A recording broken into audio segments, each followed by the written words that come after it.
मंडळी, सर्वप्रथम तर बाबासाहेब म्हणजे काय हे आपण समजून घेतलं पाहिजे। बाबासाहेब म्हणजे बंड, मूर्तिवंत बंड, ज्यांच्या देहाच्या कणाकणातून बंड थैमान घालत होते। बाबासाहेब म्हणजे वज्राची मुठ होय। बाबासाहेब म्हणजे जातीभेदावर आणि विषमतेवर सोडलेलं एक चक्र होय। बाबासाहेब म्हणजे बाबासाहेबच, दुसरं नाव उच्चारायला जीभ तयार होत नाही, एवढं सामर्थ्य फक्त बाबासाहेबांच्या नावातच आहे।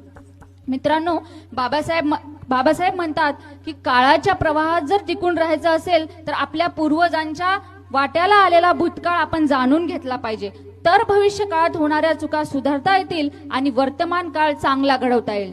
बाबासाहेबांनी आपल्या पूर्वजांचा भूतकाळ जाणला होता आणि म्हणून तुमच्या आमच्या सुखी समृद्ध आणि संपन्न जीवनासाठी बाबासाहेबांनी अपार कष्ट केले, घाम गाळला, रक्ताचं पाणी केलं। अहो, झगडले, झुंजले, झिजले बाबासाहेब। बाबासाहेबांचा देह झिजला म्हणून तुमचा आमचा देह सजला, ही गोष्ट नीट लक्षात ठेवा।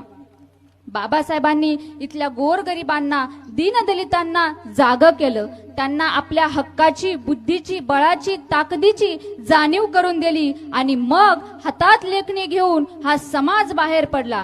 कुणी वकील झालं, कुणी इंजिनियर झालं, कुणी डॉक्टर झालं, कुणी कलेक्टर झालं आणि म्हणूनच सर्कसमध्ये हंटरच्या दोरावर आणि बंदुकीच्या धाकावर अनेक वाघांना माणसाप्रमाणे जगायला शिकवणारा अनेक माणसे मी पाहिली, परंतु कसल्याही धाकाशिवाय सामान्य माणसाला वाघाप्रमाणे जगायला शिकवणारा एकच वाघ मी पाहिला आणि त्या वाघाचं नाव म्हणजे डॉक्टर बाबासाहेब आंबेडकर।